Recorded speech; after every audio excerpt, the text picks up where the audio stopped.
Hi all, good morning, ನಮಸ್ತೆ ಎಲ್ಲರಿಗೂ. ಇವತ್ತಿನ ಡೈಲಿ ವ್ಲಾಗ್ಗೆ ಸ್ವಾಗತ. ಇವತ್ತ ಒಂದು simple tasty dish, breakfast dish ಜೊಂದಿಗೆ ಬಂದಿದ್ದೇನೆ. ಅದರ ಜೊತೆ ಒಂದು ಒಳ್ಳೆಯ ಕಡೆ ಲಂಚ್ ಕೂಡ ಕರ್ಕೊಂಡು ಹೋಗ್ಲಿಕ್ಕಿದ್ದೇನೆ. ಇವೆಲ್ಲವನ್ನು ನೋಡೋಣ, ಬನ್ನಿ ವಿಡಿಯೋವನ್ನು ಸ್ಟಾರ್ಟ್ ಮಾಡೋಣ.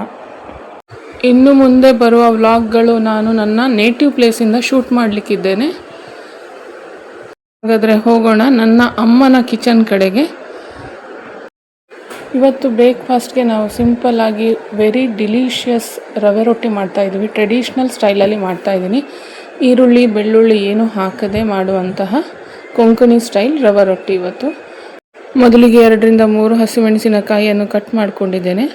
ಅದರ ಜೊತೆ ನಾನು 1 ಇಂಚು ಹಸಿ ಶುಂಠಿಯನ್ನು ಕೂಡ ತೆಗೆದುಕೊಂಡಿದ್ದೇನೆ. ಇದೆಲ್ಲವನ್ನು ಕುಟಾಣಿಯಲ್ಲಿ ಹಾಕಿ ಉಪ್ಪನ್ನು ಹಾಕಿ ಚೆನ್ನಾಗಿ ಕುಟ್ಕೊಳ್ತಾ ಇದ್ದೇನೆ. ಇವಾಗ ನಾವು ಒಂದು 1/4 ಲೀಟ್ರಷ್ಟು ಮೊಸರನ್ನು ತಗೊಂಡಿದ್ದೇನೆ. ಮೊಸರು ಬಂದು ರೂಮ್ ಟೆಂಪ್ರೇಚರಲ್ಲಿ ಇರಬೇಕು. ಇದನ್ನು ಇವಾಗ ಪೇಸ್ಟ್ ಮಾಡಿ ಇಟ್ಕೊಂಡಲ್ವ, ಅದನ್ನು ಹಾಕೋತಾ ಇದ್ದೀನಿ. ಇವಾಗ ಅದಕ್ಕೆ ರುಚಿಗೆ ತಕ್ಕಷ್ಟು ಉಪ್ಪನ್ನು ಹಾಕ್ಕೊಂಡಿದ್ದೀನಿ. ಮತ್ತು ನಾನು ಒಂದು 2 ಸ್ಪೂನಷ್ಟು ಸಕ್ಕರೆ ಕೂಡ ಹಾಕ್ಕೋತಾ ಇದ್ದೀನಿ.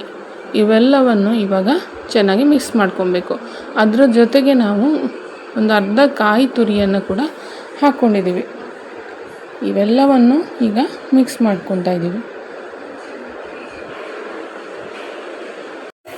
ನನ್ನ ಈ ವಿಡಿಯೋ ನೀವೇನಾದರೂ ಫಸ್ಟ್ ಟೈಮ್ ನೋಡೋರಾದರೆ, ನನ್ನ ಈ ಚಾನಲ್ ನಿಮಗೆ ಇಷ್ಟ ಆಗಿದ್ದಲ್ಲಿ, ನನ್ನ ಈ ವ್ಲಾಗ್ಗಳು ನಿಮಗೆ ಇಷ್ಟ ಆಗಿದ್ದಲ್ಲಿ ಲೈಕ್ ಮಾಡಿ, ಶೇರ್ ಮಾಡಿ, ಸಬ್ಸ್ಕ್ರೈಬ್ ಮಾಡಿ ಫ್ರೆಂಡ್ಸ್. ಪಕ್ಕದಲ್ಲಿರುವ ಬೆಲ್ ಐಕಾನ್ ಕೂಡ ಪ್ರೆಸ್ ಮಾಡಿ. ನಾನು ಹಾಕೋ ವಿಡಿಯೋ ನಿಮಗೆ ಫಸ್ಟಾಗಿ ತಲುಪುತ್ತೆ. ಇವಾಗ ಚೆನ್ನಾಗಿ ಮಿಕ್ಸ್ ಆದ ಮೇಲೆ ನಾನು 1 ಲೋಟದಷ್ಟು ಬಾಂಬೆ ರವೆಯನ್ನು ಇಲ್ಲಿ ಹಾಕ್ತಾ ಇದ್ದೀನಿ. ಇವೆಲ್ಲ ಅಡುಗೆ ನಮ್ಮಮ್ಮ ತೋರಿಸ್ತಾ ಇರೋದು ನೋಡಿ. ಎಷ್ಟು ಚೆನ್ನಾಗಿ ಇವಾಗ ಮಿಕ್ಸ್ ಮಾಡ್ತಾ ಇದ್ದಾರೆ. ಇದನ್ನು ಇವಾಗ 10-15 ನಿಮಿಷಗಳ ಕಾಲ ಮುಚ್ಚಿ ಇಡಬೇಕು. ರವೆ ಚೆನ್ನಾಗಿ ನೆನಿಬೇಕು ಈ ಮೊಸರಲ್ಲಿ. ಇವಾಗ ನೋಡಿ ಎಷ್ಟು ದಪ್ಪಗೆ ಇದೆ. ಇದಕ್ಕೆ ನಾವು ನೀರು ಹಾಕಿ ಕನ್ಸಿಸ್ಟೆನ್ಸಿಯನ್ನು ನೋಡ್ಕೋಬೇಕು. ದೋಸೆ ಹದಕ್ಕಿಂತ ಸ್ವಲ್ಪ ದಪ್ಪವಾಗಿ ಇದನ್ನು ಇಟ್ಕೋಬೇಕು. ಇವಾಗ ನೀರು ಹಾಕ್ತೀವಿ. ನೀರು ಹಾಕಿದ ಮೇಲೆ ಇನ್ನೊಂದು ಕಡೆಯಲ್ಲಿ ನಮ್ಮಮ್ಮ ಮೆಂತ್ಯ ದೋಸೆ ಮಾಡ್ತಾ ಇದ್ದಾರೆ. ಮೆಂತ್ಯ ದೋಸೆ ರೆಸಿಪಿ ನನ್ನ ಚಾನಲಲ್ಲಿ ಆಲ್ರೆಡಿ ಇದೆ, ಕೆಳಗಡೆ ಲಿಂಕ್ ಹಾಕಿರ್ತೀನಿ, ಅದನ್ನು ಪ್ಲೀಸ್ ಚೆಕ್ಔಟ್ ಮಾಡಿ.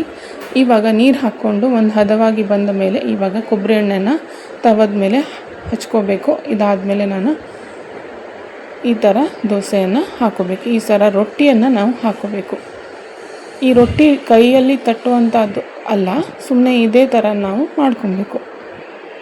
ದೋಸೆ ಕೂಡ ಒಂದು ಕಡೆ ರೆಡಿ ಆಗ್ತಾ ಇದೆ. ಮೆಂತ್ಯ ದೋಸೆ ಇದು. ನೋಡಿ ಎಷ್ಟು ಚೆನ್ನಾಗಿ ನೆಟ್ ಥರ ಬಂದಿದೆ. ತುಂಬ ಟೇಸ್ಟಿಯಾಗಿರುತ್ತೆ ಇದು. ಈ ರೆಸಿಪಿ ನಾನು ಹಾಕಿದ್ದೀನಿ ನಿಮ್ಮ ಚಾನಲಲ್ಲಿ, ಹಾಗಾಗಿ ಇವಾಗ ಡೀಟೇಲಾಗಿ ತೋರಿಸ್ತಾ ಇಲ್ಲ. ಈ ರವೆ ರೊಟ್ಟಿಯನ್ನು ಖಂಡಿತ ಟ್ರೈ ಮಾಡಿ ಫ್ರೆಂಡ್ಸ್, ತುಂಬ ಚೆನ್ನಾಗಿ ಬರುತ್ತೆ. ರೊಟ್ಟಿ ಒಂದು ಸೈಡ್ ಫ್ರೈ ಆಗಿದೆ. ಇದನ್ನು ಇವಾಗ ಟರ್ನ್ ಮಾಡಿ ಇನ್ನೊಂದು ಸೈಡ್ ಫ್ರೈ ಮಾಡ್ಕೊಬೇಕು. ಇದು ನೋಡೋಕ್ಕೆ ತುಂಬ ಸಿಂಪಲ್ಲಾಗಿ ಕಾಣಿಸುತ್ತೆ, ಆದರೆ ಟೇಸ್ಟ್ಗಂತೂ ಏನು ಕಮ್ಮಿನೇ ಇಲ್ಲ. ತುಂಬಾ ಚೆನ್ನಾಗಿರುತ್ತೆ. ಖಂಡಿತ ಮಾಡಿ ನೋಡಿ. ಮತ್ತು ಈರುಳ್ಳಿ ಬೆಳ್ಳುಳ್ಳಿ ಹಾಕದೇ ನಾನು ಮಾಡ್ತಾ ಇರೋದು. ಇದೊಂದು ಟ್ರೆಡಿಷ್ನಲ್ ರೆಸಿಪಿ ಕೂಡ. ಇವಾಗ ನೋಡಿ ನಮ್ಮ ದೋಸೆ ಕೂಡ ರೆಡಿಯಾಗಿದೆ. ದೋಸೆ ಜೊತೆ ನಾನು ಕಾಯಿ ಚಟ್ನಿಯನ್ನು ಸರ್ವ್ ಮಾಡ್ತಾಯಿದ್ದೀನಿ. ಈ ರೆಸಿಪಿಯನ್ನು ಖಂಡಿತ ಟ್ರೈ ಮಾಡಿ. ನನಗೆ ಹೇಗೆ ಬಂತು ಅಂತ ನನಗೆ ಕಮೆಂಟ್ ಮೂಲಕ ತಿಳಿಸಿ. ನೀವು ಯಾವ ಥರ ರವೆ ರೊಟ್ಟಿ ಮಾಡ್ತೀರಾ ಅಂತ ನನಗೆ ಕಮೆಂಟ್ ಮೂಲಕ ತಿಳಿಸಿ, ನನಗೂ ಕೂಡ ಕಲ್ತಂಗಾಗುತ್ತೆ. ಇವಾಗ ನೋಡಿ ಇದು ಎಷ್ಟು ಚೆನ್ನಾಗಿ ಹೊಂಬಣ್ಣಕ್ಕೆ ಬಂದಿದೆ. ತುಂಬ ಚೆನ್ನಾಗಿ ಬಂದಿದೆ, ಕ್ರಿಸ್ಪಿನೂ ಬಂದಿದೆ, ಸಾಫ್ಟು ಇದೆ ಒಳಗಡೆ.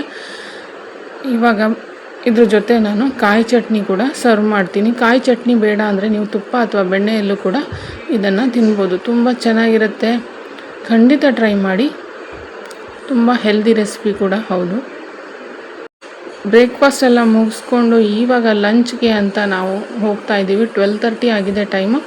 ಇವಾಗ ಹೋಗ್ತಾ ಇದ್ದೀವಿ ಉಡುಪಿಯ ಕಡೆಗೆ. ನಮ್ಮ ಊರಿನಿಂದ ಒಂದು 45 ಮಿನಿಟ್ಸ್ ಡ್ರೈವ್ ಅದು. ಉಡುಪಿ ಕಡೆ ಹೋಗ್ತಾ ಇದ್ದೀನಿ. ಒಂದು ಒಳ್ಳೆಯ ಕೋಸ್ಟಲ್ ರೆಸ್ಟೋರೆಂಟನ್ನು ನಿಮಗೆ ತೋರಿಸ್ಕೊಡ್ತೀನಿ. ತುಂಬ ಫೇಮಸ್ ಆದ ರೆಸ್ಟೋರೆಂಟ್ ಅದು. ನಾನ್ ವೆಜಿಟೇರಿಯನ್ಸ್ಗಂತೂ ತುಂಬ ಒಳ್ಳೆಯ ಪ್ಲೇಸ್. ಇವಾಗ ನಾವು ಬಂದಿದ್ದೀವಿ ಮಚ್ಲಿ ರೆಸ್ಟೋರೆಂಟ್ಗೆ. ಇದು ಮಚ್ಲಿಯ ಮೆನು. ಅಲ್ಲಿನ ಫೇಮಸ್ ಆದ ಫಿಶ್ ಮೀಲ್ಸನ್ನು ಆರ್ಡರ್ ಮಾಡಿ ಪಾಂಪ್ಲೆಟ್ ತವಾ ಫ್ರೈ ಕೂಡ ಆರ್ಡರ್ ಮಾಡಿದ್ದೀವಿ.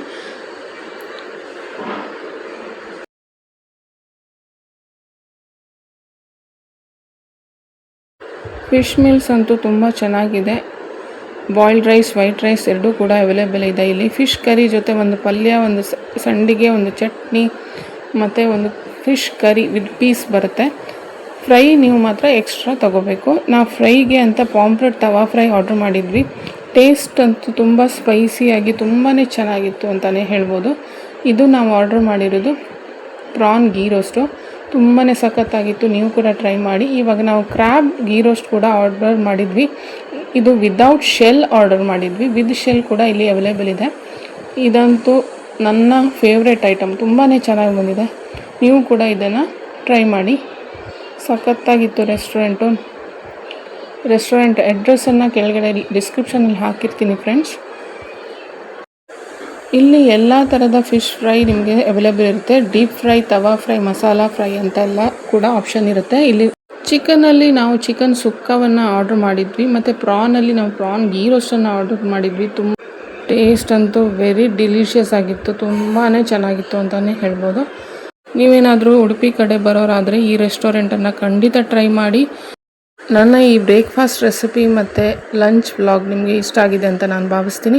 ಇಷ್ಟ ಆಗಿದ್ದಲ್ಲಿ ಲೈಕ್ ಮಾಡಿ, ಶೇರ್ ಮಾಡಿ, ಸಬ್ಸ್ಕ್ರೈಬ್ ಮಾಡಿ ಫ್ರೆಂಡ್ಸ್. ನಿಮ್ಮ ಒಂದು ಸಬ್ಸ್ಕ್ರೈಬ್ ನನಗೆ ತುಂಬ ಮೋಟಿವೇಶನ್ ಕೊಡುತ್ತೆ. ಮತ್ತು ಈ ರೆಸಿಪಿ ಖಂಡಿತ ಟ್ರೈ ಮಾಡಿ ನೋಡಿ. ಈ ರೆಸಿಪಿ ನಿಮಗೆ ಇಷ್ಟ ಆಗಿದ್ದಲ್ಲಿ ಲೈಕ್ ಮಾಡಿ. ಮತ್ತು ನಾನು ನಿಮ್ಗೆ ಸಿಗ್ತೀನಿ ಇನ್ನೊಂದು ವ್ಲಾಗಲ್ಲಿ. ಅಲ್ಲಿಯವರೆಗೂ thank you for watching and bye.